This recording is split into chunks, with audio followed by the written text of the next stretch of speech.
This is Jedi General Pong Krail. I welcome you to the Voice of the Republic podcast. Listen to this podcast. That is an order.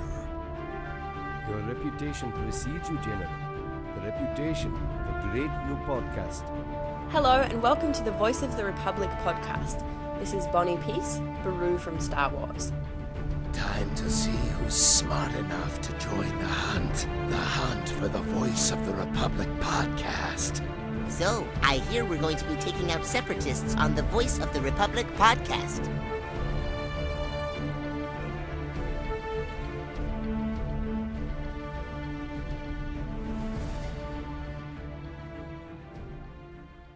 Hello Star Wars fans and welcome to the Voice of the Republic podcast. My name is Daniel and joining me is fellow host Roy Williamson. Hello. Another week, another show, and we're finally back. Yeah, 2 weeks break, nothing to worry about. Yes, well, it was a bit... Except for whoever's producing this, because we're going to talk a while. Chris will be fine in the background, don't worry. But yeah. I'm never worried about him. Oh, okay. Anyway, would you like to introduce tonight's guest? We have Dan Madsen, staff writer for the Lucasfilm Fan Club magazine, Kadu Handler Damsteiner in The Phantom Menace, and currently the agent of Star Wars The Clone Wars voice actor Ashley Ecksteins. So how are you, Dan? Hi guys, I'm great, and it's wonderful to be here with you tonight here in Colorado and then in the United States.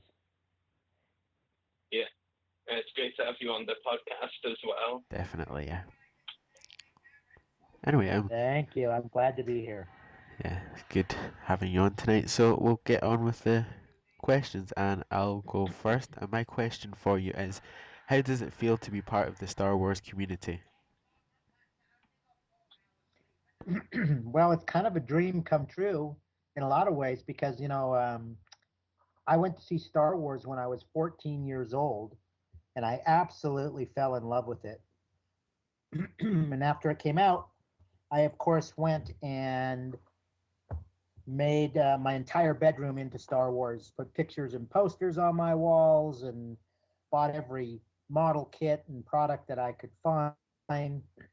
And I had always been a Star Trek fan as well, so I started a fan club for Star Trek back when I was a kid. It came to the attention of Paramount Pictures and the creator of Star Trek, Gene Roddenberry, who were very interested in making me the official Star Trek fan club. So I did that. That got started, and in about 1986, Lucasfilm had decided to close down the original Star Wars fan club, and they saw what I was doing for Star Trek, and I got a call from them, and they said, hey, how about coming out here to Skywalker Ranch and talking to us about restarting the Star Wars fan club, and we'll have you do it instead of us doing it in-house like we have been doing. So I flew out to the ranch and met with Howard Rothman, the head of licensing at Lucasfilm, and eventually met George Lucas and sat down and talked about everything, and I was given the license to do it, and so we started it out with doing the official Lucasfilm fan club, because at that time, which was in 1987, George had no idea when he was going to get back to doing new Star Wars movies. So we were covering other things for Lucasfilm like Willow and Indiana Jones and The Last Crusade. At any rate, so that took off gangbusters, and it evolved eventually back into the official Star Wars fan club when the prequels started up, and we published. I founded the Star Wars Insider magazine at that time, and ran the fan club right up till about 2000, when I sold the business to Wizards of the Coast, who took over at that point, and I stayed on as a consultant, and then it's gone through different hands into eventually the fan club closing down, and the magazine, the Star Wars Insider, still going via Titan Publishing, and so all in all, it's been a heck of a ride. I've gotten to visit all the sets of the Star Wars films and interview all the people behind the scenes, and been to Skywalker Ranch more times than I can count, and got to do a cameo in Episode 1, and you name it. It's been a Star Wars thrill ride. Awesome. And thank you for answering my question, and I'll hand you over to Rory now. Sounds good. My first question for you, Dan, is how does it feel to be known for taking the only photograph of George Lucas and Gene Roddenberry meeting? Well, I have a feeling that there were other people who took photographs. Ours was the only one that got published, because there were a lot of people in that room that day when Gene came out on stage and surprised George Lucas at the 10th anniversary Star Wars convention. So I have a feeling others got pictures too, but we were the only ones to publish that in both the Star Trek official fan club magazine and also in the Lucasfilm fan club magazine. So it was great. It was a once in a lifetime opportunity, because I don't believe those two men had met ever before that. I only know they hadn't. I don't believe they met ever again after that. So to see those two guys in one place at one time and think about how what they had invented had inspired so many people around the world is a pretty amazing thing to think about.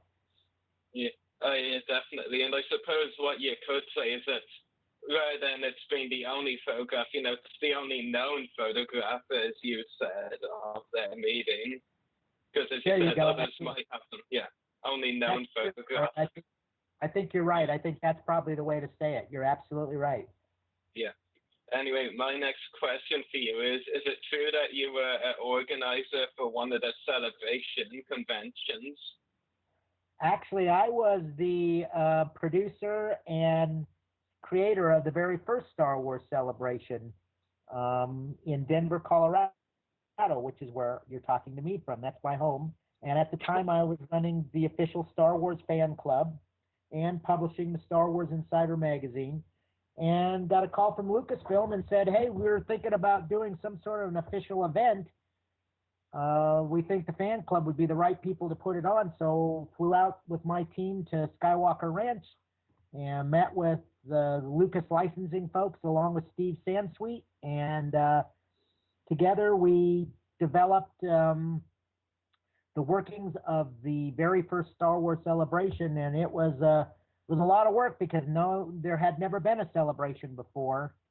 So we kind of set the foundation for all the rest of the celebrations that have come since then, including the celebrations in Europe as well. So yeah, it was a lot of work, a lot of fun. Didn't have a lot of time to put it together, but I think it came off pretty successfully, irregardless of the fact that it rained and rained and rained here in Denver, Colorado during the 3 days that we held. Yeah, I actually did hear about that. Yeah, I was reading some Mary Franklin, the organizer nowadays, blog posts, and she mentioned how it was raining all the time. It was raining all the time.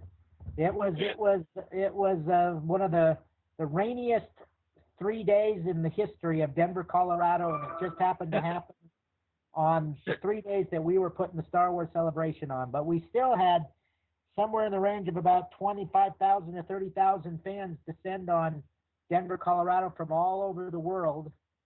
We had a lot of media coverage for it, and we showed some of the first footage from Episode 1, and a lot of the cast members from Episode 1 were there. And it was a success because it spawned all the rest of the celebrations, including Celebration Europe, which is coming up here very soon. Yeah, and especially because this is going to be my first celebration, because I'm actually going to this year's European one, which I can't wait for. Yeah. Yeah, you're going to love it. It's wonderful. I love the celebrations. They've evolved into something that's it's just a very special event for Star Wars fans.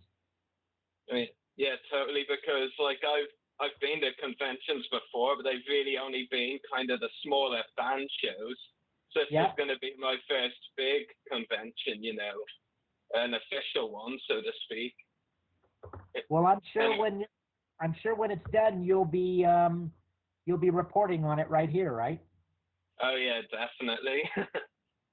Yeah, so much to talk about, I can imagine. Yeah, Absolutely, yeah. You're going to have a great experience, I can tell you that. yeah, definitely. Anyway, moving on to my last question. Were you asked to play the cameo of Dan Madsen in The Phantom Menace with you in mind for the character, or did you have to audition or volunteer for the role? Well, here's the thing. We were invited to come over. I was going to be coming over anyways for a week to cover the filming of episode 1 for the Star Wars Insider magazine.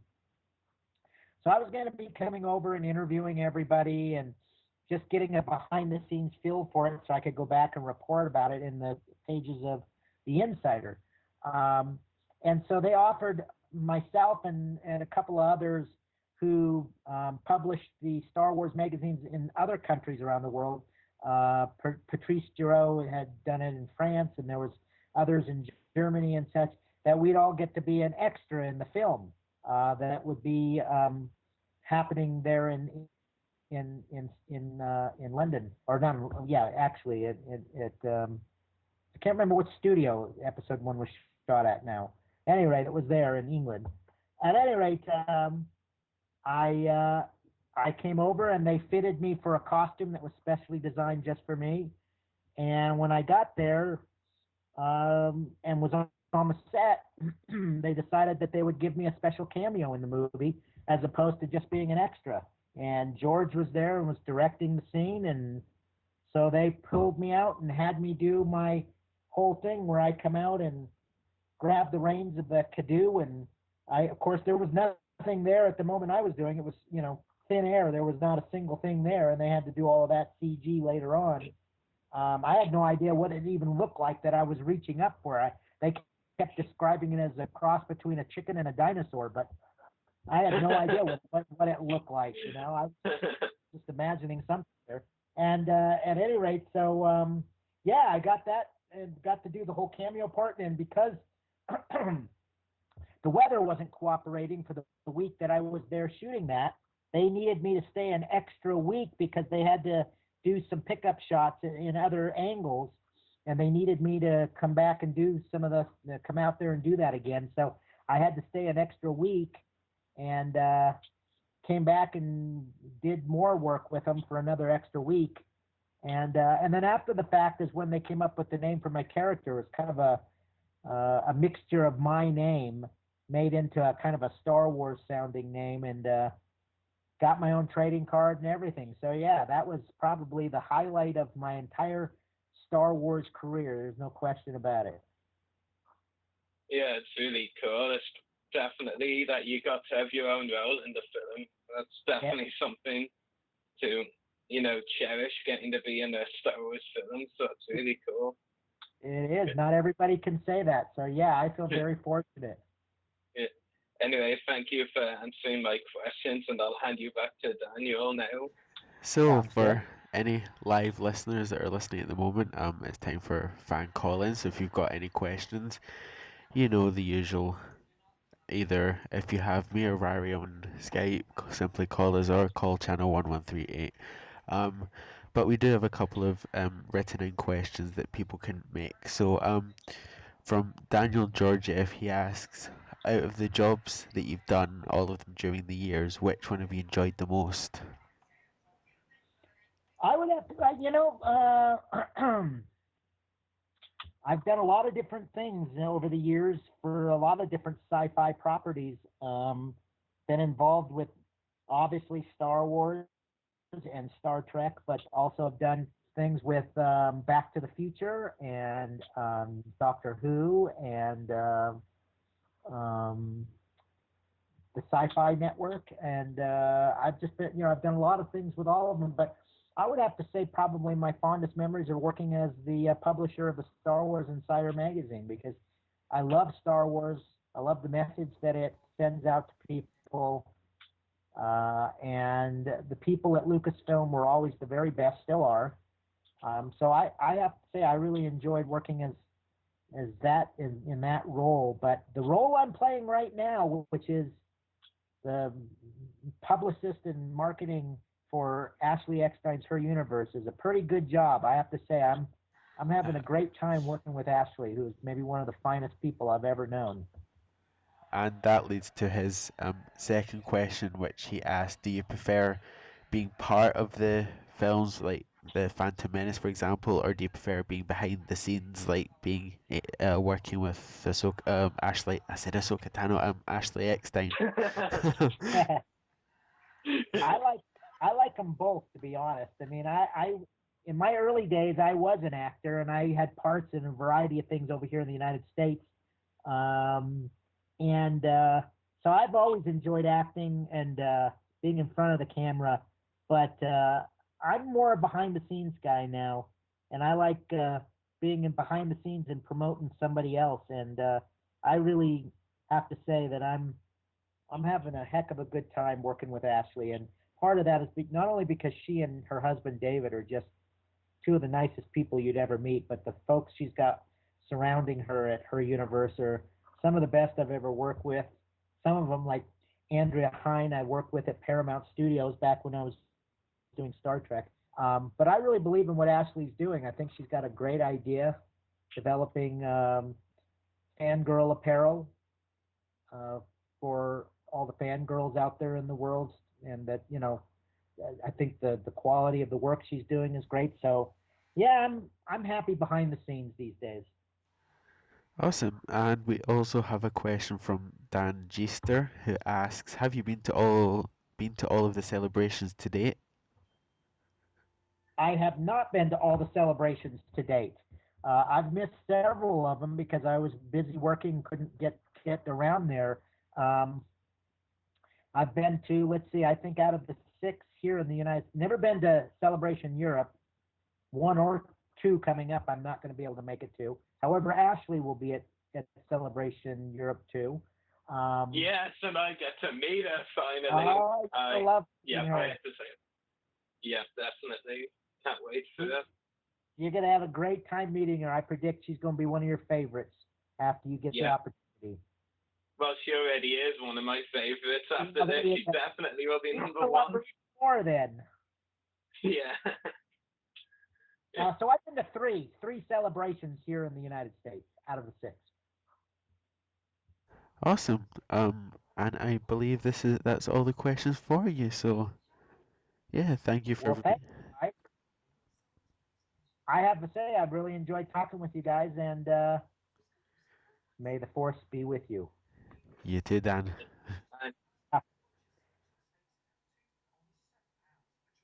That was a fast exit. I know, right? Some of them can take their time. It was just like, oh, Dan Madsen wins the award for the fastest exit. Yeah. Well, what's this reward then? Every reward has to have a prize. Yes, I'll think of the prize. I accidentally said Ahsoka Tano. I don't know why. Because Ahsoka Tano's great. You know, I was reading Dan Glavis's question, and he wrote Ahsoka Tano, so I'm just like, I automatically read it out, and I'm like, damn it, why did I say that? Now we know why.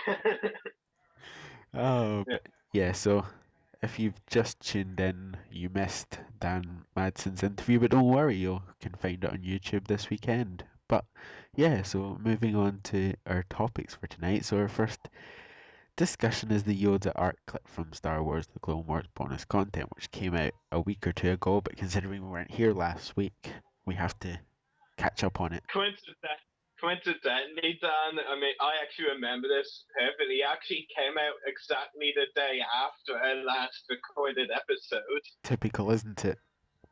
Yeah, so we've waited, 13 days to talk about this? Yes, just like, come on, 13 days pass by. Yeah, so anyway, let's have your opinions first for once. What did you think of that? Well, I do admit it's been 5 or 6 days since I've watched it, so my memory's gone a bit thingy, but it was good. It was funny to see not so cheeky, but the thing beside of Yoda, like trying to escape disobeying the order. I didn't think I'd be saying that. And trying to get Anakin to help him because he he almost knows that Anakin never like obeys the order, so he kind of the council. Almost knows Well, he he knows doesn't almost know. he He knows. he knows that he disobeys the council, so he thought, oh look, I'll use him. But yeah, it was Disobeying the council your face is. yeah, that was a quality line. And maybe I thought the dialogue in the whole clip was really good, especially the exchanges between Anakin and Yoda. Those were really well done, especially the Yoda lines. yeah, definitely. And it was interesting seeing this small starship that he went off in. Yeah, just going on to a collecting side of things for a moment, I bet Hasbro are looking pretty stupid now, with that mini rig released in January, and now we know what Yoda's actual starfighter looks like. Haha, shame on you. Rather than Hasbro's made up look-alike McDonald's toy. It's a cool starfighter that Hasbro made. Don't get me wrong, but it still does Yeah. look like a McDonald's toy. And it's interesting to see that he takes R2D2 with him. I know, it's kind of funny if you think about it, considering he said he must make the journey alone. Then there's R2. Oh well. It does make sense. I mean, I don't even really think R2 will be with Yoda most of the time. Like, we kind of like it, but I'd say it's like Anakin and Mustapha in Revenge of the Sith. Like, he brings R2 with the ship, but he just leaves him there. I don't really think Yoda's actually gonna, Then again, Yoda's getting old, so bring him in. he might have forgotten by the time he said he was gonna go alone. Maybe, but still. Yes. But it really was a great clip, that's for sure. Definitely. Definitely can't wait to see what the episode itself is going to be like. When we get it. But I think what I really like most about the 3 bonus content clips we've gone so far, they've all been so different. Yeah. The Plo Koon one, that was mystery. At the Order 66 was drama and kind of shock, Yeah. And then we get the humor one. It was really good. I won't say it was the best of the 3, but it definitely was up there. It was definitely a great clip. And I'm glad. And I'm one other thing I need to mention right away. Before I forget. One thing I would like as well is that they didn't just use the Jedi Temple guards in one act. They brought them back almost immediately. Yeah, that was good to see for sure. And at least it's not evil. At least it's not evil Yoda this time. Yeah. Oh yeah. It's the same character modeling. But the new Doctor character, I'm not too sure what her name is. It sounded kind of like Nemo, but I have a feeling it might not be. We're finding Nemo? Maybe Sorry. Nero. That was an awful pun. Your puns will never improve. Yes, but I think it might have been more like Nero or something. But I don't know. We'll have to wait and see what the character's name is. That character, I'm almost 100% convinced the Doctor character is voiced by Captain Tabor, who voices Padme. It sounds a lot like Padme with a kind of twist to it. Yeah. So if it turns out that the character's not voiced by Captain Tabor, I'll be really surprised. Yeah, definitely. And it was interesting. What was going? It's interesting to see why Yoda's in the medical center. What's he doing there?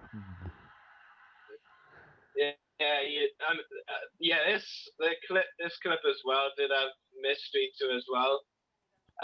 But what I really hope as well is that they keep the music that they used in the clip, in the actual episode. The way they've shown some people before and then change the music for the final episode. I hope they keep this one because it really did feel like, out of the Star Wars film because that's what was because it was from one of the Star Wars films. Yeah. It really was one of those soundtracks that felt like it was made for Yoda, and I completely sued him. And the one that played when he was flying the starfighter in space, that was brilliant. Definitely. I mean, it may not have been for anyone who only wants action, this wouldn't have been the clip for you, but I still think it was really good. You know, it had story to it. Yeah. You know, it had mystery, it had humor. I guess you could say it did a character development because you know we haven't really, if you think about it, we haven't really seen Yoda and Anakin alone together, and we've never as much as Yoda trusting Anakin in such a way to be the only one on his side. You know, it's weird. I mean, if you think about Dave Filoni has always said, for example, I've mentioned this before, Dave Filoni has always said that he didn't want to use Yoda in a big way because, you know, he was afraid of, you know, screwing up Yoda's storyline. You know, he had to be careful with what they did with Yoda. Well, these recent times, especially for the Clone Wars, you know, they're getting, they haven't been, you know, they haven't been the way they used to be with Yoda, like cautious, not only making them of cameos, you know, they're putting them out there. You know, in the Ahsoka finale and now this, you know, they're definitely, you know, doing more for his character and having him in a spotlight, in a bigger role. But yeah, there's something else I wanted to mention, but I can't remember what it is right now. Remember. And that's why I want. If you hadn't watched the clip, then sorry for the spoilers, but. Well, to be fair, there's not really any spoilers in it. It's just a preview clip.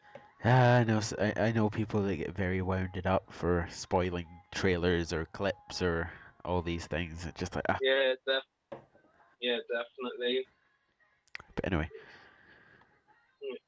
I think it is pretty much 99.9% confirmed that there's at least 3 X now, and that the Yoda and the Order 66 have nothing to do with each other. They're different X.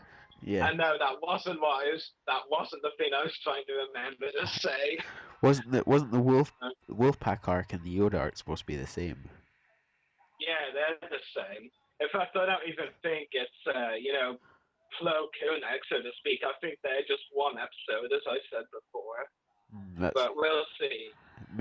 It's probably linked. Something that happens in the Plo Koon episode leads to why Yoda leaves. Yeah, if I had to make a guess, I'd say the Plo Koon episode is the first episode of the arc, and then the next 3, because I think it's been confirmed they're both 4-part exit. Well, this is a 4-part. I mean, I think the first episode is just Plo Koon and Wolf and all that. Then maybe an end scene where Plo's back at the council and all that.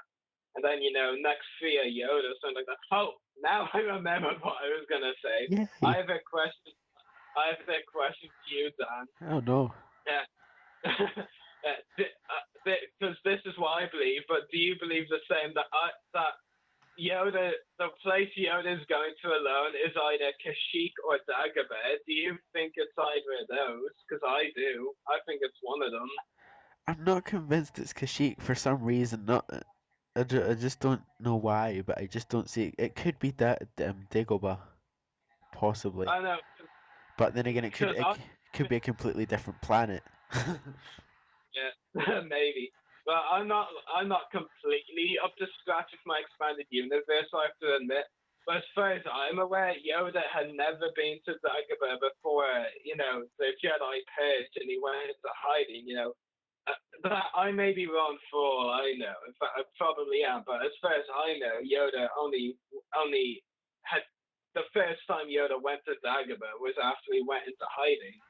But I honestly think it is more likely to be Kashyyyk because, you know, we still haven't technically seen the good relations with the Wookiees, and the fans have wanted that for a while because, you know, most fans are really happy with what we saw in season 3 when Yoda was talking with you in the background. You know, they want more. But we'll see. Maybe he goes to Dagobah to meet up with an estate agent to buy the house that he lives in a couple of years later. No, just no. Yeah, I didn't think that would go down well. No. But I really do think it's one of the two, because I mean, the way they show the clip and the way they say he has to go to a certain location alone makes me feel it's got to be a plan of significance. Okay, maybe it's not Kashyyyk Dagba, but if it's not, it's got to be a planet we know about easily. Not just this random planet. It's got to be one we know well. It can't just be, Yeah. Let's make up a a plan. made-up planet. It can't just be a made-up planet or a planet that was only mentioned. It has to be one of importance. Or maybe he goes to the planet where Plo Koon was.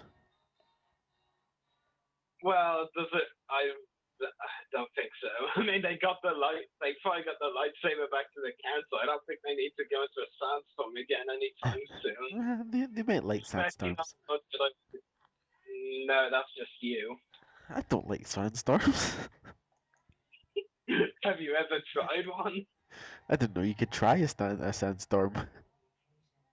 You know what I mean. Yes, I know. Just go to the beach and blow some sand. That's a sandstorm. My God, what? Anyway, we're going off topic.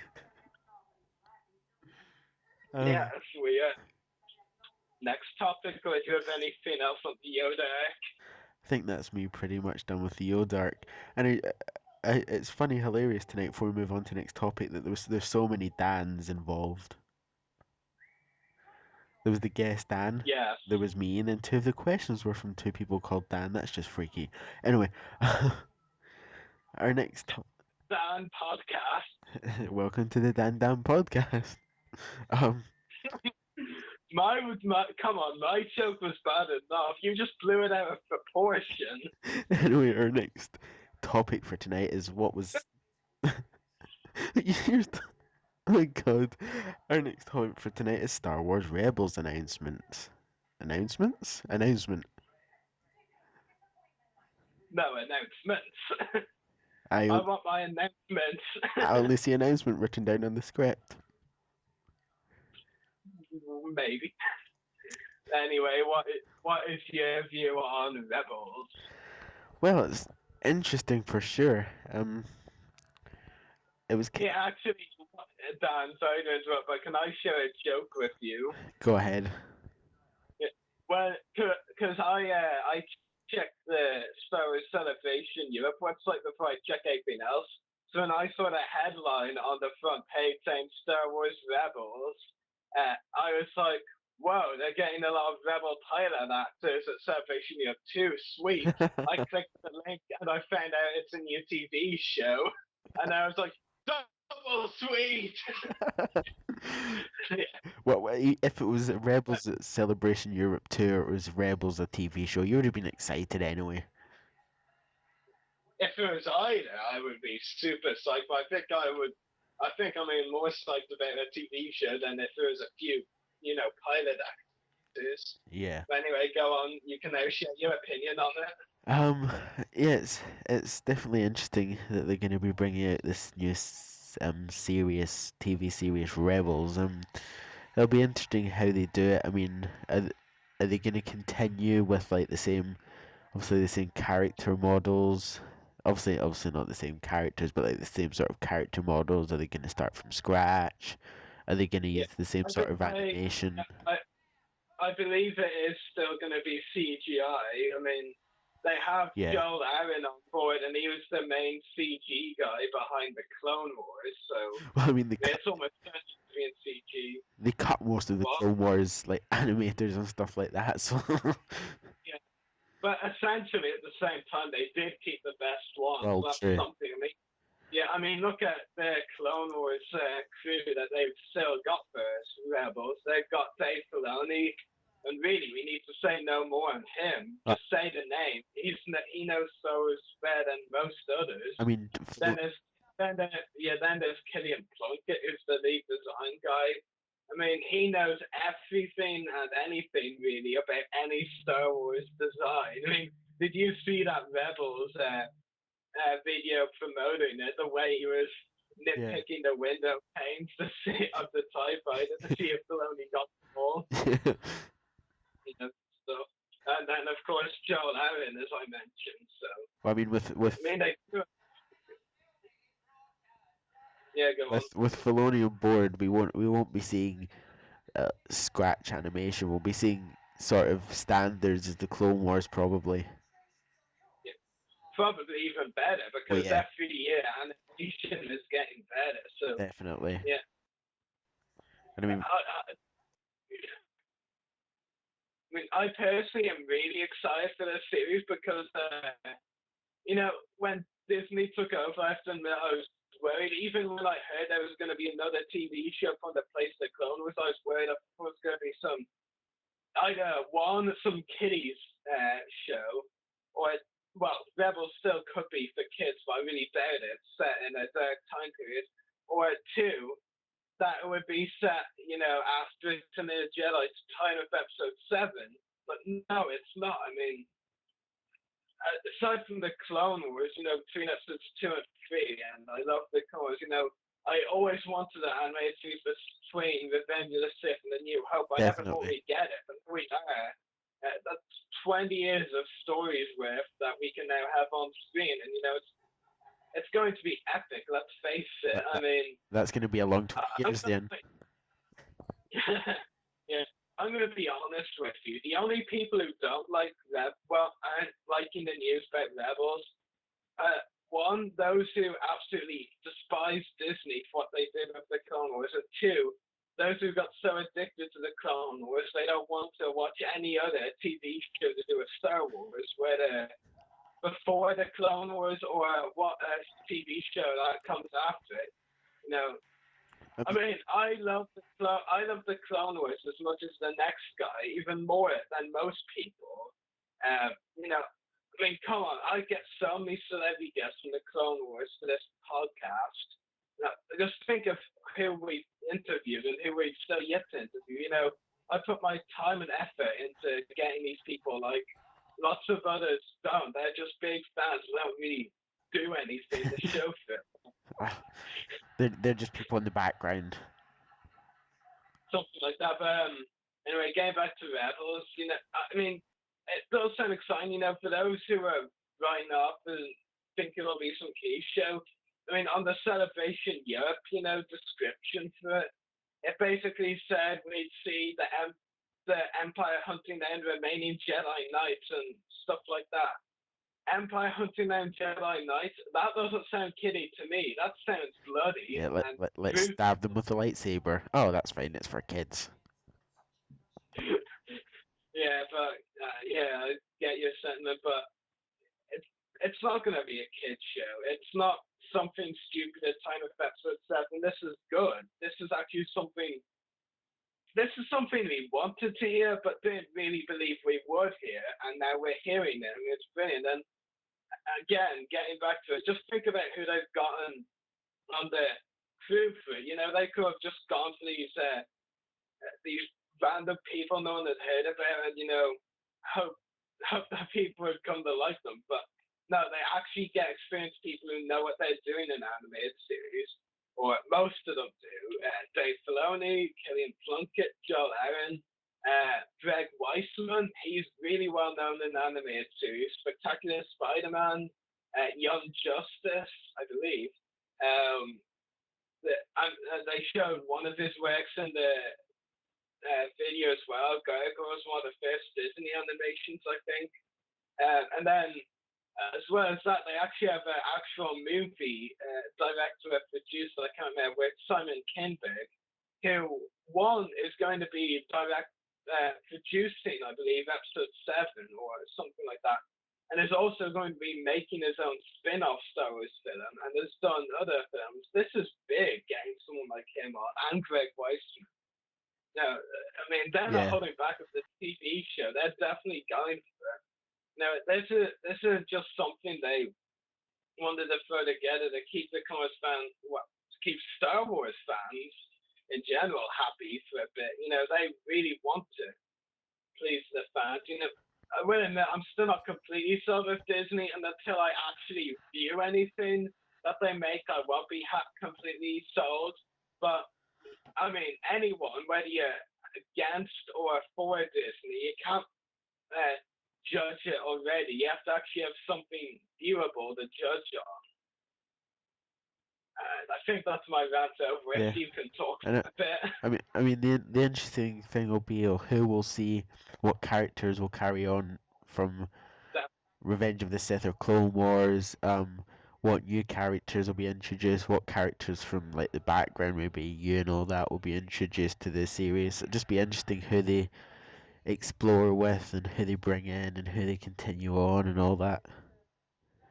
I mean, we're Yeah, there's definitely a lot of character potentials out there.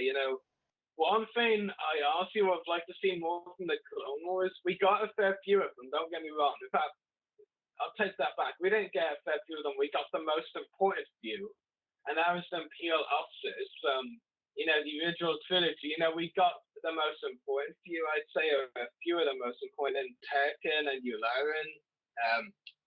We also got Admiral Ozzel in a comic book series, but that wasn't really, well, it does count, but it wasn't on the TV show itself. But I wanted to see some more of the Imperial officers from the originals yeah, in the Clone Wars, like Admiral Motti, Admiral Pete, Captain Needa, General Beers.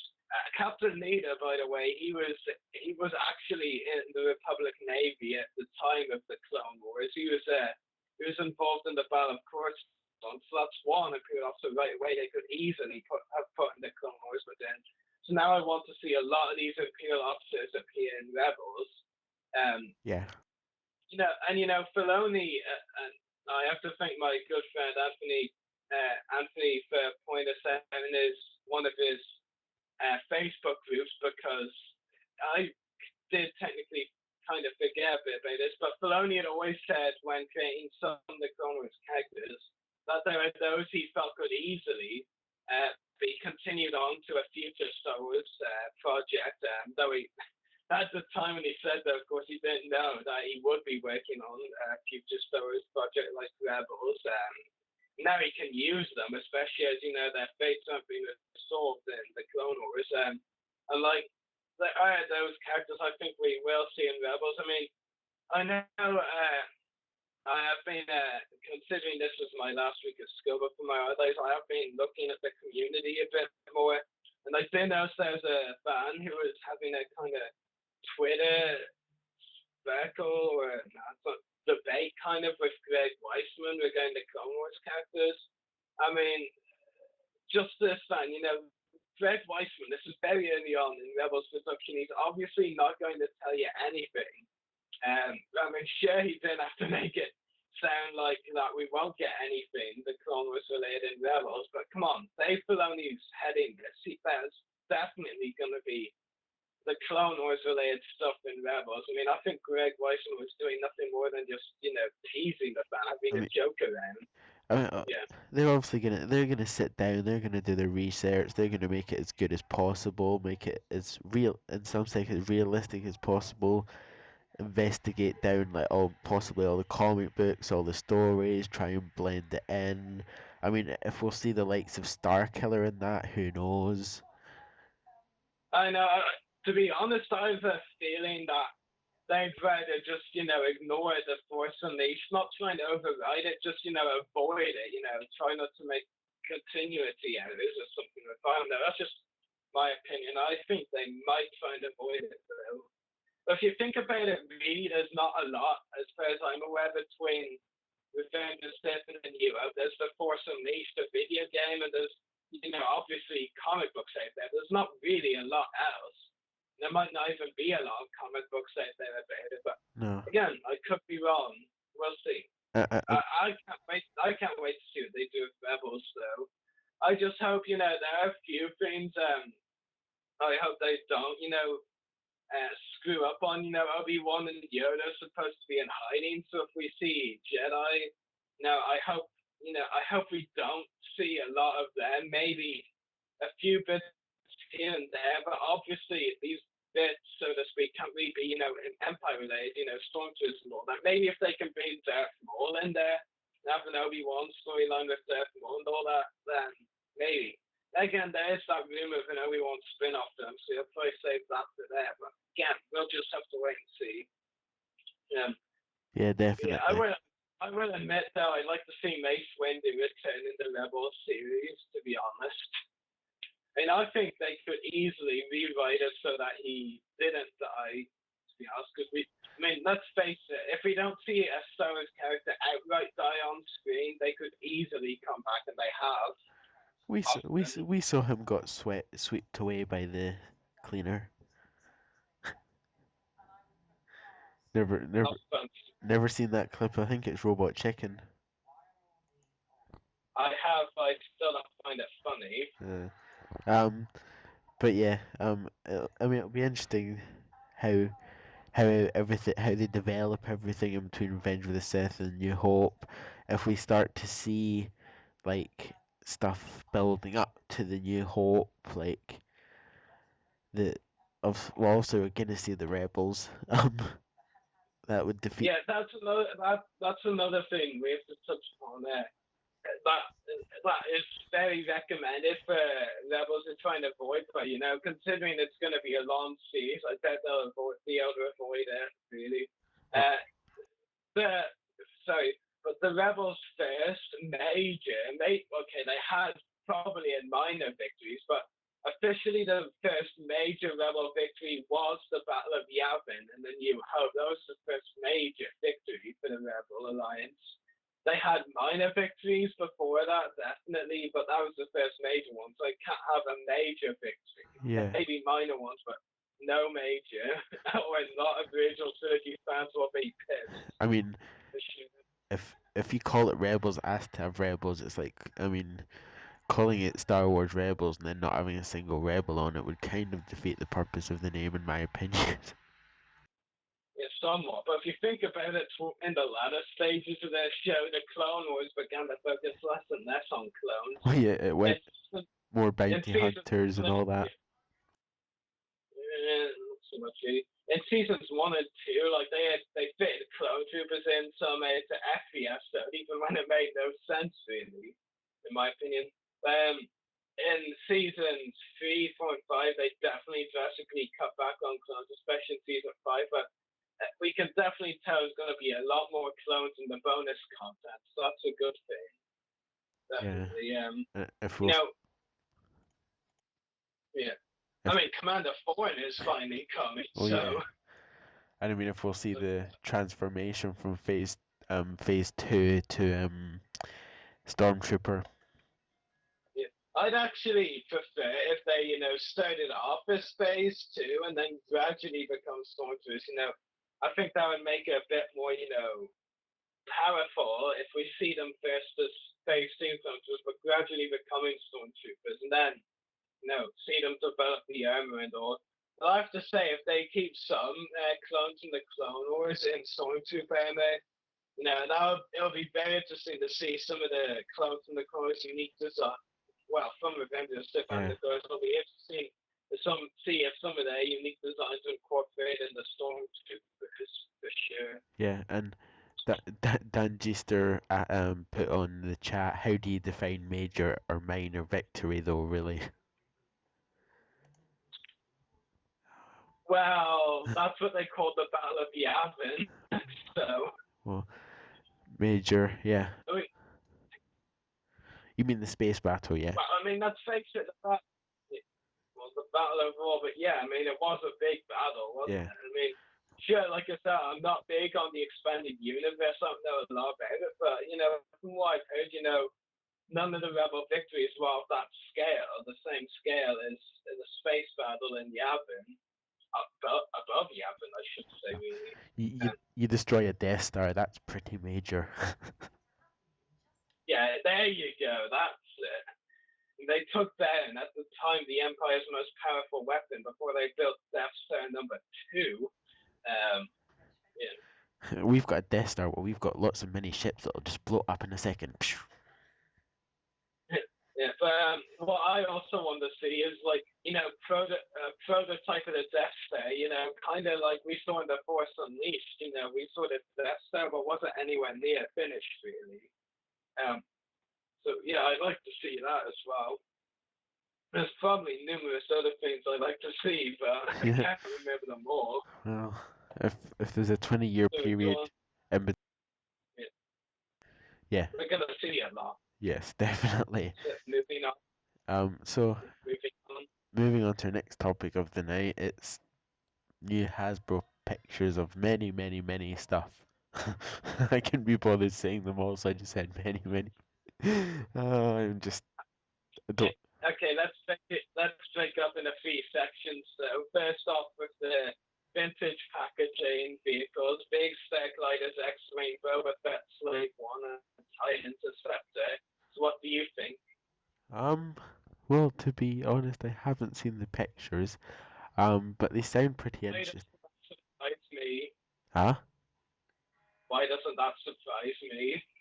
It shouldn't, because I never look at pictures, do I? Nope, never in your life. No. Then again, I don't always rely on Hasbro with stuff now, so I don't always tend to look at the pictures. But um, Yeah. it does sound interesting.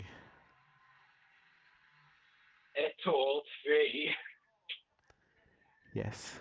But I think it's somewhat okay. I mean, none of the three vehicles really stand out to me. I think the big Starglider X-Wing is a good one. It's good to release it now because you've got the big Starglider figure coming out in the Black Series line. So it's a good time to release his X-Wing, to go with the figure, of course. So that's pretty cool for anyone who wants, two to go together. I mean, I might get the Yeah. Starfighter, but I'm not, completely over the Starfighter. Well, I've seen pictures. It looks nice. I don't often buy, vehicles of that size.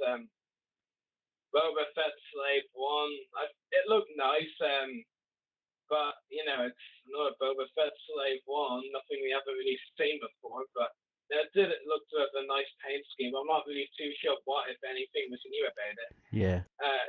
Yeah, and the TIE Interceptor, it looked cool. I mean, that's one vehicle I'd definitely like to have as a Hasbro vehicle in my collection at some point. Yeah, I mean, depending on the price point, I might get that one because I do like the TIE Interceptor's design. So maybe on that. You might or might not have heard, Daniel, but my dad actually found a reduced TIE bomb from the original trilogy for a good price, and he got me that. So that's one Imperial shipped to add to my collection. Cool. Yeah, TIE bomber. Haha. Yeah. And next up, a couple more vehicles. This time the scaled down ones, the Saga Legends. Well, I'm actually not too sure if the three we just mentioned before are scaled down. They were in vintage packaging, so I'd imagine they're not. These are definitely scaled down. The Saga Legends vehicles of Anakin's Jedi Starfighter and Obi-Wan's Jedi Starfighter. And I know I said another one for the Fett Slave One, but I'll definitely say even more for these two. Really? More of them? McDonald's size vehicles. Yeah. I mean, these are scaled down versions that, are going to probably be more expensive than older versions of the same vehicles at a larger scale. So definitely passing on these two. I mean, how many Anakin Jedi Starfighter and Obi-Wan Jedi Starfighters do they actually have? Too many. That's the same thing with most of what they make now. Too much Too many. Too much Anakins. I burned them all. Yeah, definitely too much Anakin's out there. And moving on to the mission series, I bet you didn't see pictures of these either. I did see pictures of these ones actually. Was it the pictures of them in their packaging though? Yes. Yeah. Yeah, look, I think what I like best about these mission series figures was actually the packaging. Yeah. Yeah, it was thought it looked sweet. interesting packaging for sure. Yeah. The Vader, Mustafa, yeah, it was definitely pretty cool. They're releasing 4-packs of these of Darth Vader and Seeker Droid, Anakin Skywalker, and 5 of Best Trooper, Jango Fett, and Geonosis Battle Droid, and 212 Clone Trooper Battle Droid. And I must be the only one among most of the community who actually wants a few of these. Am I right? Is it just me or a couple of episodes back, maybe 4, 5, 6, who knows? We talked about these figures. Yeah, that was before Yes. the packaging Yeah. came Okay. out. I thought I was just going crazy, but I haven't. That's good. I think the packaging has actually made me more excited for these as well. I really like the look of the packaging, and the way they actually label these, of the scene, or well, not scene, or planet, with Darth Vader and Secret Droid Star Destroyer. I think it mentioned on the packaging, Django Fett, Genius Spell Droid, obviously Geonosis, stuff like that. I thought that was pretty cool. Again, I think the Darth Vader and Secret Droid is the best one, purely because the Secret Droid, this is an all-new droid sculpt. They've never released a Secret Droid before, to my knowledge, and so I'm fairly sure that's right because I have seen other members, other collectors mention that too. Yeah, so I'll definitely get that just for the Secret Droid. The Vader looks a bit crappy, I'll admit. But we have too many Vaders as well. Yeah, definitely. The Anakin and the Vader, out of all the figures from these Mission Series packs so far, I think all of them, aside from Vader and Anakin, have really good sculpts. And maybe this might be controversial to say it, but I think they probably have among the best detailed sculpts of most of the figures we've seen of those characters. And we've seen a lot of figures of those characters. Aside from Vader and Anakin's figures in these Mission Series, those two look awful. For the rest, I think look really good. You've got the Secret Droid, all new, so definite 5 right there. Yeah, 5 First Clone Trooper, 212 Clone Trooper. Those are both two of the best detailed 5 troopers I've seen out there. Trooper figures I've seen out there, really. The 5 First and 212 really well detailed. Django Fett, I actually still have the vintage collection version on the way. We also won't mind, really, I think, getting this either. Its detail is definitely really good. Geonosis Battle Droids, pretty good detail as well. There was actually one that was going to be in the Droid Factory, but I don't think it was announced to be Kaido. It's the Black Series, so maybe it was, maybe it wasn't. If it wasn't, that's disappointing because it looked really good. It was an exact repaint of the vintage collection Battle Droid sculpted to a big crate. Then a regular Battle Droid, don't really care about that. So I think detail-wise, these figures rock, and that's what I'm going to get some of these packs for. Yeah, but the articulation, that sucks. But like I've said countless times, I'll take detail over articulation any day. Yeah, definitely. And I definitely won't mind getting my hands on the Secret Droid, 5 First Trooper, maybe on the Django Fett Geonosis Battle Droid, and definitely again on the 212. I definitely like all of those. I mean, obviously, as much as the next person I'd like it if they were better articulated, but I mean, detail-wise, they're really good detail. Yeah. Yeah, definitely. Anything else you want to add? I think you've pretty much covered. I mean, as I always do. Yeah, I mean, I'd probably buy a couple of the figure packs, like probably the 212 and the Battle Droid to get the 212 Clone Trooper. Probably the obviously the Django Fett. I've not got a Django Fett, and a Geonosis Battle Droid would be good to get as well. What about the Secret Droid? Not up for one of them. That'll be definitely picking up, and I'll be burning the Darth Vader with a lighter. The Anakin. Then you have a happy cigar. The Anakin Skywalker and 501st Trooper. I'll be getting the 501st Trooper and burning the Anakin Skywalker as well. I'll have to build a Mustafar diorama just to burn him. Yeah. But yeah, I'll probably wait and see with the vehicles, see the actual size of them. But yeah. Yeah. I think that's pretty much wrapped there. Yeah, I'd say so. Yeah, so our next topic's been jumping round and round for the last few weeks, and obviously it's the EA teasing a new Star Wars Battlefront game, which we probably discussed this last episode. Yes, last episode where we kind of I think I don't think so. I think that was just when we speculations. That was just when we heard about they'll use the Frostbite engine. That's what we were discussing. And how it'd be good for a Battlefront game. That's what it was. Oh well, we've got rumors of or teasers of the Battlefront game that we kind of were waiting for. If they carry it out, that's another story. And no one dare say in the chat that it's confirmed because it's not. Nothing in the chat. Good. What someone might say. But I mean, Daniel, you saw it for yourself. Like the link that confirmed Battlefront was so called confirmed.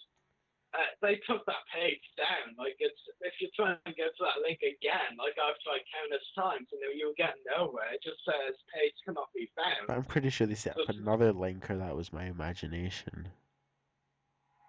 I think that's your imagination. Probably. No, there you go. Damn it, page not found. Okay, just ignore. I'll delete that from the page. But yeah, so it's basically a hit and miss at the moment. We're not sure. To be honest, until we either one see actual footage of Battlefront 3 at something like a celebration, or just in general see the video game in stores, I'm not going to believe a word about Battlefront 3 being confirmed, no matter who says it, because come on, how many times ever since Battlefront 2 have we seen Battlefront 3 confirmed, so-called, and find out it's not, and it's just a lie? Lost count. Yeah, the same for everyone, it's been countless times, never ending. So whenever someone says, "Oh look, this is a confirmed Battlefront 3," I'm just like, yeah, no, not happening. Because it's really just a phony, really. Yes. I mean, obviously, as much as the next person, I'm not a huge video gamer. As much as anyone, I'd love to see Battlefront 3. I mean, I will be honest, with EA coming in and that Frostbite engine, it is that bit more likely that we'll see Battlefront 3, but still perfectly confirmed. I mean, come on, it's been less than a month since EA, came in as the new people buying gaming for video games. They're obviously not going to confirm and announce any of their video game titles for a while. Well, completely confirm, announce, so to speak. Oh, so, yes. Yeah. Maybe we'll hear more.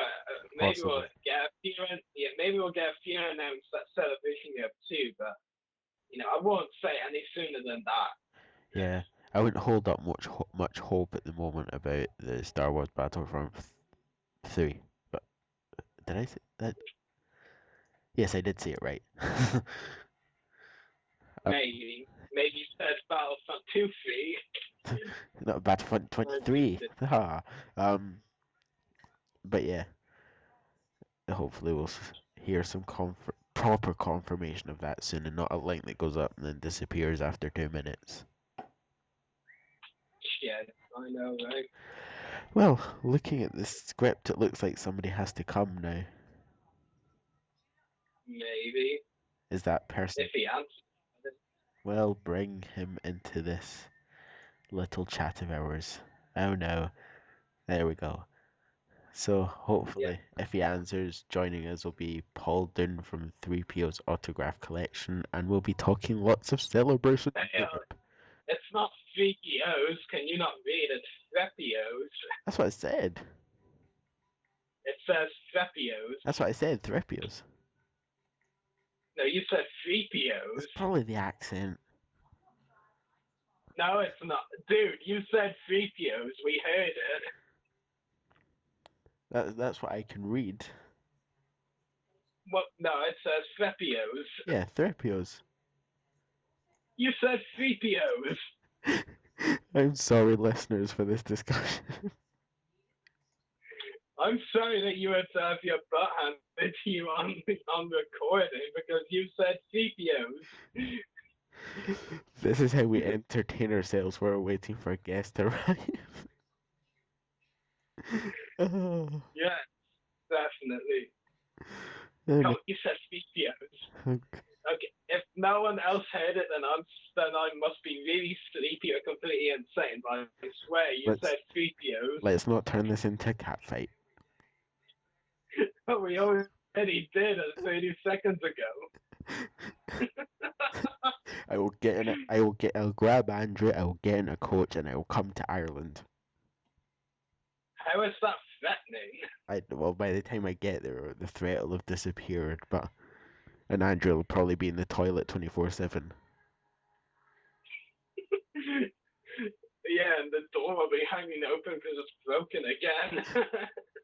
I'm glad he's not here tonight.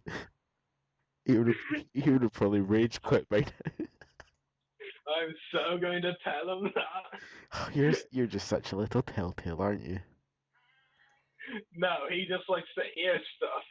Oh yeah, he doesn't care. He's too distracted about tomorrow, so. But it looks like Paul's not gonna be answering. Yeah. So, how about we go on without him? Let's move along. If we hear Paul's voice, then we'll stop and say hi to him. And then kick him out. That's not very nice. If he comes, You just said if he comes, when you just said we say hi to him, you didn't say anything else. say hi to him and we'll maintain a conversation with him. Is that better? Yes, that's very specific. I don't have to kick him out now.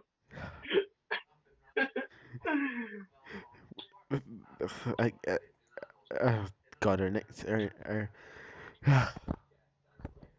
next topic tonight is Celebration Europe 2 news. Yep. So would you like to go ahead or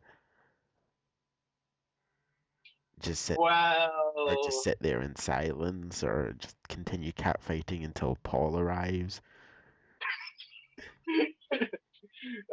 Okay, yeah, I'll read out the Celebration Europe 2 news. Of course, in the last 13 days, according to my calculations that we recorded live, we've had several big Celebration Europe 2 announcements. The biggest of which, hint, hint, is Ashley Eckstein, voice of Ahsoka Tano, and her founder of her universe is going to be appearing at Celebration Europe 2. So that's really cool. Very excited to meet Ashley, of course, and get her autograph a couple of times. So very excited about this news. No surprise though, because like I mentioned before on the podcast, I didn't know about this in advance. Well, but always good to have a confirmation. It's amusing. We've known it for like ages, for like a week before they officially announced it on the website. So that's kind of amusing, but still. Yes, and you had a long conversation with, was it Graham, about Ashley Eckstein going? 40-minute conversation. Oh yeah. That's we discussed other things, but that was the main thing. That's what you call geek conversation. Oh yeah, to the ultimate. And then of course, as well as Ashley Eckstein, David Collins, voice of Foxy in the Force Unleashed games, will be appearing to host the digital stage again. This will be Collins' fourth celebration, I believe. He's been the digital stage host at celebrations 4, 5, and 6 to my knowledge. So pretty cool that he's coming to his first European celebration. So that's good. Yeah. Hopefully I'll be able to see him on stage a few times, definitely. Something else that's really cool is the Return of the Jedi screening on July 26th, of course, to promote the 30th anniversary of Return of the Jedi. Now, the one thing I wondered, because the Celebration 4 in America in 2007 to promote the 30th of A New Hope, they showed the special edition as their screening for A New Hope rather than the original film. I wonder if they'll show the special edition of Return of the Jedi this time, man. I know a lot of fans will be really angry if they do, and maybe they will. Well, in fact, not just in fact, not just the fans, the crew as well would be very angry. Did I ever tell you about the story of the crew at the episode 4 screening? Yes. Oh, yeah, I did. You got very shocked there, just like, oh, No, my chest just felt heavy from over talking properly. But that was a funny story. But it's inappropriate for this live podcast, so I won't say it. Don't worry. or we'll just put the beep while you say it. Next up is the Attack the Clones 3D screening. This screening is all 3 days. It's pretty cool. I think if I can go to it, I will. Because how many other times will I get to say I went to a big Attack the Clones screening at Celebration? I'm saying for Return of the Jedi screening. Don't get me wrong. I can't wait for. If I get the time, I'll try and go to this Attack the Clones screening one day. I believe you said to me on chat earlier, we have found something else we disagree on. Oh yeah. Sorry about 3D, I think it was, and it might be this. Yeah. Well, like, don't get me wrong, I like it. I like the fact that I like the idea. I just don't think it's necessary, and I think lots of people have blown out of proportion that the 3D releases are being postponed. Of anything that was either postponed or cancelled, I think it's the 3D films are the most likely to come back. Yeah. But I don't even really see them as that necessary, to be honest. Well, and I don't understand why some fans get so up in arms about it. I mean, it's not like a big deal like the Clone Wars, which are news stories, or Detours, which, as terrible as it was, in my opinion, from what I saw of it, it was going to tell new stories. I mean, this is the exact same scene before, and now, honestly, I'm going to be honest with you, I'm not even a big fan of 3D. I don't see the fuss. I went to see The Phantom Menace in 3D. Only one scene of the whole film stood out for me as 3D. The rest, definitely the exact same film I've seen on TV or DVD any day. But that's my argument over. I believe the Phantom Menace 3D took in a bigger income than the Clone Wars movie. Come on, that's not really fair. No, yeah. This is trying to argue an animated film against a realistic film. I mean, I'm just saying that the Phantom Menace 3D was popular if it did that. No, dude, it wasn't. Overall, the Phantom Menace, from both, not just the 3D release, but the original release as well, both of them combined, fell completely short of income expectations. They put this budget on the film of how much they were going to spend on it, both the first version and the 3D, and both combined too, fell short from what I heard and made a loss rather than a profit. So sorry, Dubo was anything but successful, and that might have even led to why Disney decided to scrap it. But like I said, no, I mean, would I have liked to see the films in 3D in cinemas or theaters? Yes. Is it the most important thing that was postponed or cancelled by Disney? No, it's the least important. Except for Detours, but that's because I don't like it. But I was going to tell new stories, so technically it is more important. One other thing that Dan Gester commented in the chat, and I did notice earlier, is why did they show the Slave 1 in the promo for the screening in Boba Fett colours? Shouldn't it be in Jango Fett colours? I noticed that as well. Dan Gester, I could sum this up in one line for you. The Star Wars Celebration website is run by idiots. And I'm sorry to our producer, but, that's the politest word I could use. And it's not even that You deserve a round of applause, 1 sec. There we go. It really is, though. I mean, I believe I've mentioned countless fails the website has made. Definitely. Before already. I mean, okay, for those of you wondering, wait, what fails? Okay, I'll name one example for you because, I can. One example is when they first announced Peter Mayhew was going to be at Celebration Europe. Oh yeah. The first image they used to promote him, and this was such a bad fail. They actually had to go and redo the announcements. They actually announced them twice. So what they did was, first of all, that when they announced Peter Mayhew, they used a Revenge of the Sith image of a generic Wookiee warrior, not Chewbacca, this random Wookiee warrior that blew up one of the Separatist tanks. The one, who jumps on it off a Wookiee ship, not Chewbacca, some generic Wookiee warrior we don't know the name of. Maybe we do, but it wasn't Chewbacca, that's the point. So once so many fans had complained, the website people had to completely redo it. And you know what? Do you want to know what they did to be safe? Yeah. They used the image from A New Hope, knowing that there were no Wookiees other than Chewbacca in that film. Because that story itself just proves how the website. If I'm correct, another one. Sorry to start saying fails here, but didn't the day of They have numerous. the attack the attack of the clones? Yeah. The anniversary. They put Revenge of the Sith.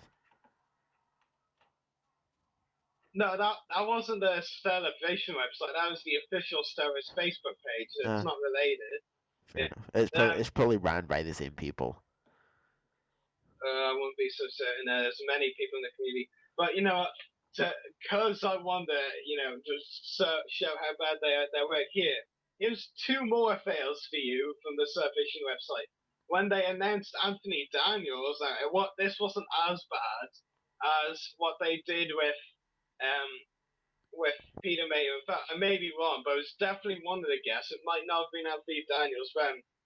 Anyway, whoever the spotlight guest was that they announced, when they announced him, they mentioned in his description on the main guest page, they said, it was Anthony. They mentioned that he'd be appearing on stage as well as signing autographs in the autograph hall for one whole week until they announced new guests, or maybe they edited in 4 or 5 days, but it was definitely almost a week later.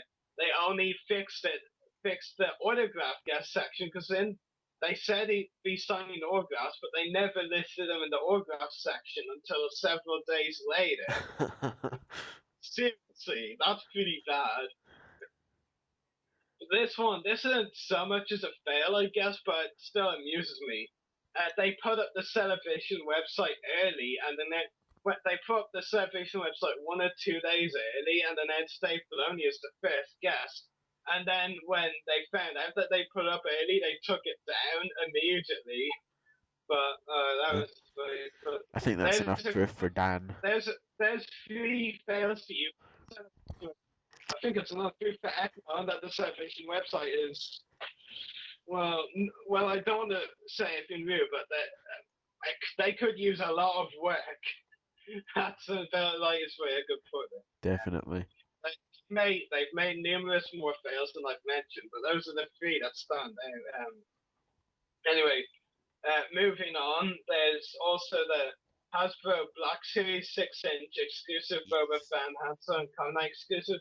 Now, some people may disagree with me on this, but what I like about this is the fact that they're doing the same one as the San Diego Comic-Con. It's the exact same exclusive, Yeah.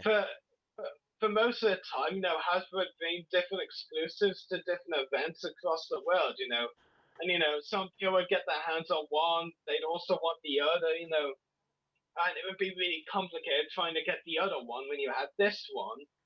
I think it's a good idea, and I'm just going to be honest, I'm going to give Hasbro props that they've actually decided to use the same exclusive at 2 shows. I mean, sure, I know it kind of does take away from the exclusive factor, as it's going to be at 2 conventions, but I think it's still a good idea.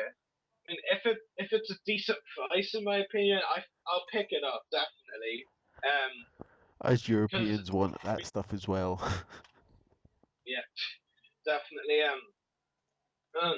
Lastly, to mention, saving this one for last is official pics launching their Celebration Year 2 website. Autograph gas prices so far. And this is actually how we first found out about Ashley Eckstein being at Celebration Europe before she was officially announced, because she was listed there first. Now, I mean, I've talked and ranted so much in this podcast, and I'm gonna have to do it once more tonight. Yay! And yeah, this will leave me fairly out of breath, dude. But the official pics, the launch of the C2 website, when they first announced it, put it up, they had these prices for certain guests. Fairly good prices, I would say, definitely lower than I was expecting for each one. And they did say beside each guest, not including 19% value-added tax. That's a value-added tax, so that's going to raise the price a bit. I'll try and find some more info on this out. So I naturally went onto Rebel Scum forums, which you can find a lot of info about autograph collecting on. Basically, the guy who was managing this website was posting on the forums, and he said something along the lines of, I won't name the guy, obviously. He said something along the lines of, oh, it's nothing, the value-added tax won't mean anything. And I was like, oh, good, it's actually going to stay at these prices, because these are great prices. I really like them. Even the big names are decent prices. And then, the next day later, what do I wake up to see? They've updated the prices to include value-added tax, and it makes a difference.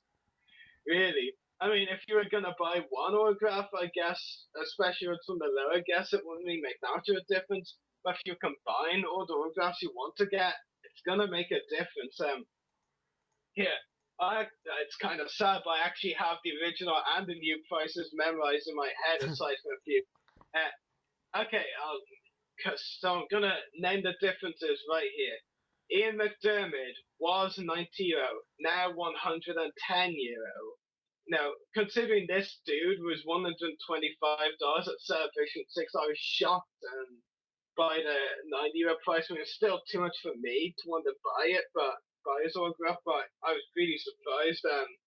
€110 is still better, but not the element of surprise isn't there anymore. Carrie Fisher, I will admit she's one of the guests that I don't mind either way, because I thought she was going to be €80 to €100, but she was €60 and there's now €70, so not too bad in my opinion. If I can get on a multi-sign piece, I'm going to go for it, actually, to be honest. And maybe even hand her a business card for the podcast if I can, just sneak one to her. If I meet it as yeah, I think that's not so bad. Anthony Daniels was €50, now €60. That one's not so bad either. Wasn't actually planning on getting his autograph either way anyway. Kenny Baker and Peter Mayhew, I can't remember the exact prices. They're the only ones I can't remember. But I thought they were overpriced before the value-added tax was included.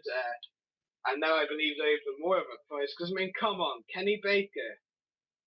He's a great man and I really respect him, but at each fan show, he charges no more than your regular guests, like £15 at a UK fan show. That's a great deal. At these celebrations, $15 for fan shows as well, you know. Then at celebrations, he charges up to $35 or $40. I mean, come on. I mean, really, look at it this way. You could get his autograph for $15 at a fan shop, or you could get it for 35 to 40 at the big one. I mean, which one are you honestly going to go for? I mean, I'm not going to ever get a Kenny Baker autograph until I can get him at a fan show Yeah, someday. if he ever returns to Fan Fun Day, for example. Yeah, I'm sure he will, probably. This has been the 3 of the 6, but anyway, Peter Mayhew, he does charge more than the average guest at each convention, I think, but still not bad amount. I know, even though he was cancelled for the convention at Collectormania Milton Keynes recently, if he did show up, he was going to charge £20 compared to what, €40, €45. Now he's going to charge Celebration Europe. That's not good. The rest of the guests as well, I will be honest, before the regular guests, I was like, oh, these are all great prices. When the value-added tax was not included, there were, some of them were €15, around half were 15, half were 20, and for each guest, you know, the price seemed to suit.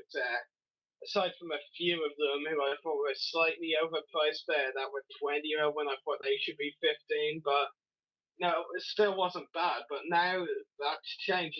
Some are 20, some are 25, and honestly, I think most of them are all overpriced now from the regular guests, if I'm being honest. Except Ashley Ecksteins, that's because I want an autograph. So Hers is never over expensive. It's always in the right price range for you. well, yeah. Well, I'm gonna get her autograph twice at least, so I'm gonna be spending up to 50 on her, and probably and well, the other regular guests, I thought they were, like I said, I thought they were all great price there, 15 or 20 euro, but now 20 to 25, and I think most of them are now overpriced really. But I mean, I'm actually gonna be honest with you. I think the main reason I'm disappointed is I was actually expecting them to be 20 or 25 euro, and to hear originally they were going to be 15 or 20, and then for them to update they're going to be 20 and 25. That's what disappoints me more than anything. And I kind of did. I knew I did see it coming, but it does make me have to think about scaling back on how much or many autographs I'm going to get at the event. Because if you think about at 20 euro, you could have gone 5 really good regular guests for 100 euro, 20 each.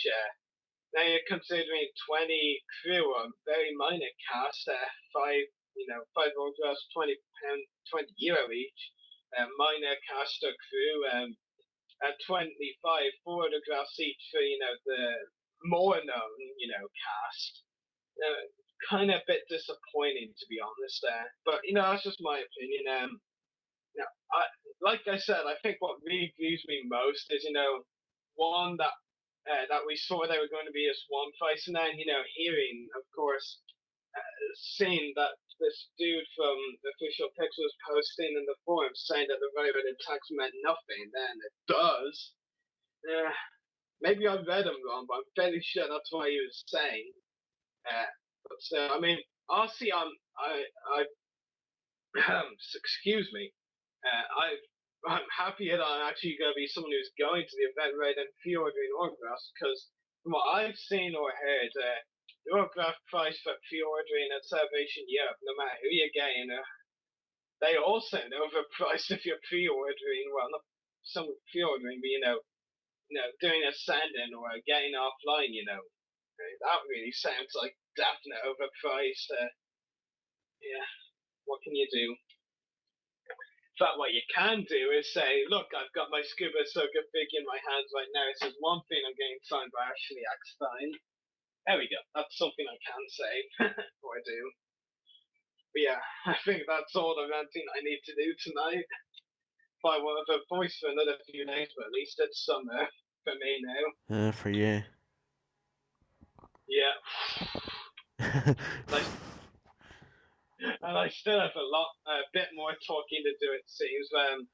What? I mean, I know you're not going to Salvation Europe too, of course. What do you make of everything I've just said?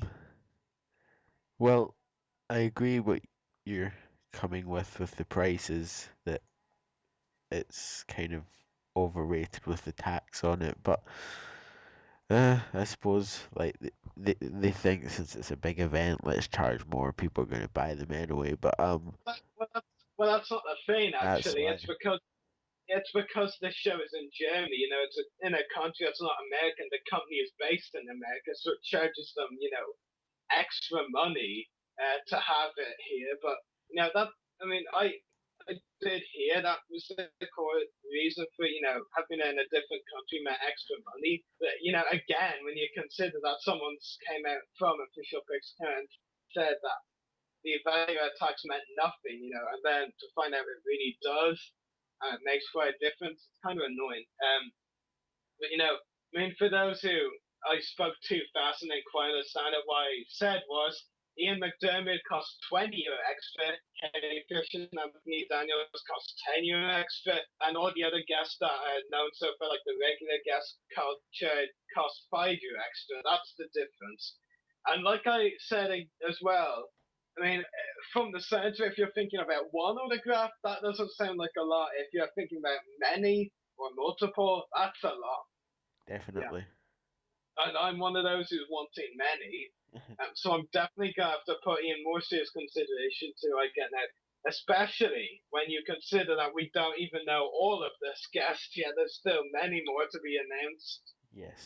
We know like 27 now, and they said this one's going to be as big as the US ones, if not maybe bigger. And as far as I'm aware, the biggest US ones have had at least 40 guests. We need at least 13 more. Well, more than 13, but at least 13. So yeah, and I do know of two who are pretty much confirmed and were planning to go. But when I heard that Ashley Ecksteins was coming, they worded that as if they're planning to go, and well, we now know she's going. So yeah, what more can I say? Not sure what more you can say, but you've got more to say because I think there's something else for you to say now. That's just such a bad pun again. Yeah, I didn't even mean to make that a pun. That was actually a serious phrase. Yeah, it's a 10 out of pun, really. So as I promised on the Voice of the Republic podcast Facebook page, those of you still listening to the podcast who have just joined in, Daniel, when I'm making a big announcement, please stop, banging in the background or making noises like that. Sorry, I was falling off the Sure. chair. Sure, if you're falling off the chair, we'll make a later bang. But anyway, as I promised, those who are still listening or have just joined us live on the podcast to listen, we will be I will be announcing the first 6 confirmed video interviews from the Voice of the Republic podcast ahead of Celebration 02. We'll be announcing that he's on our page over tonight or tomorrow, but those of you listening right now will get the first. You'll be the first to hear them. Hear them, I should say, basically. So here are the 6. Tim Rose, Admiral Akbar, Cy Snoodles, and Slatius Crumb.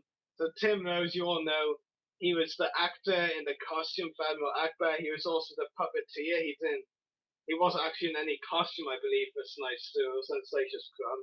So, really cool. I've met Tim before. I'm sorry, I don't actually have any pictures of the meeting. I met him at Invasion Belfast 5 back in October. I got pictures of the other 2 guests I met, Jeremy Bullock and Anthony First, but I only, got to chat to him for a few minutes, didn't actually get a picture of him. But yeah, so he's probably the most major of the 6 interviews here. I mean, Admiral Akbar, you can't really say much more than that. It's a trap, but you could say that too. But yeah, it's a really cool, really nice guy, and I can't wait to video interview him for the podcast. I reckon because he's Akbar, that might get a good number of views. So yeah, so that's Tim Rose for those of you who might have forgotten already. Next up, number 2 is Gerald Home, another actor, and he played the Squid Head, aka Tessek, as well as a Mon Calamari officer. So a Quarren character and a Mon Calamari character. Now that's pretty cool, wouldn't you say? So another interview I've been really looking forward to. I haven't met Gerald yet. This will be my first time meeting him. In fact, this is my first time. Out of the 6 confirmed video interviews, I'll be meeting them all for the first time, except Tim Rose, who I've met before. I have communicated with Gerald before. He's a really nice guy, very fan friendly, so I can't wait to interview him. Yeah, should be a good one for sure. Next up is Mike Edmonds, who played the Ewok Logray and was one of the Jabba the Hutt puppeteers. Mike Edmonds actually was at a local convention of mine last year, but I didn't meet him or get his autograph, so I'm definitely going to meet him this year. Might even be one of those I'll consider getting an autograph from. So that's Mike Edmonds, Logray, and one of the 4 Jabba the Hutt puppeteers is a 3rd confirmed video interview, and that's half the list to go already. So pretty exciting when you say.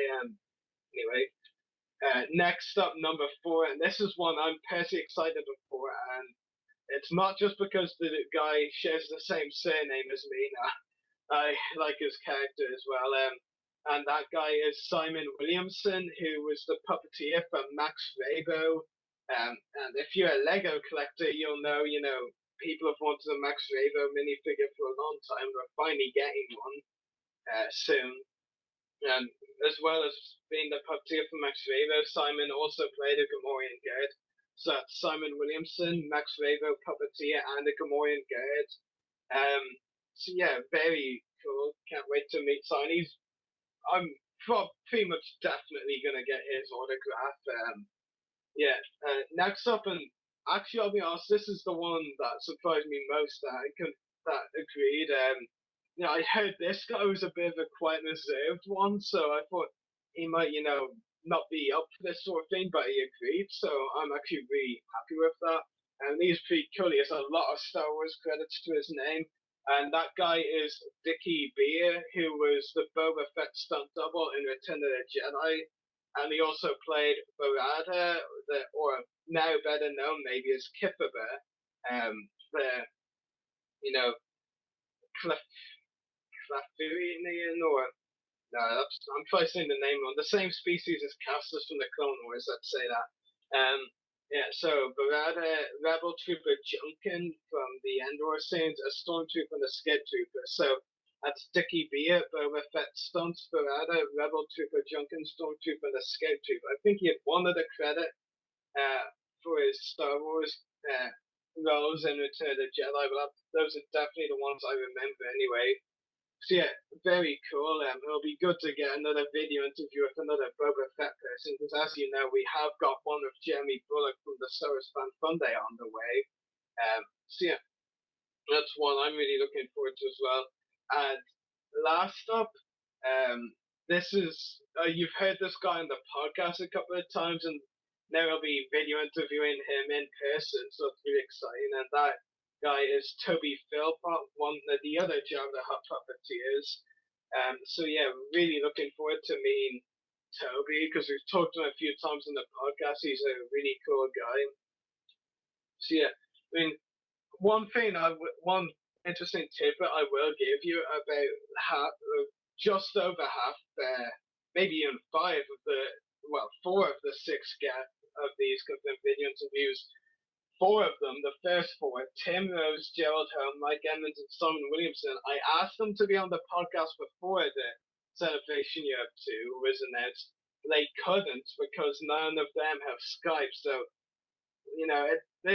so we can only, video interview them do interviews with them at conventions. So, don't expect to hear them on a Skype podcast or a live episode anytime.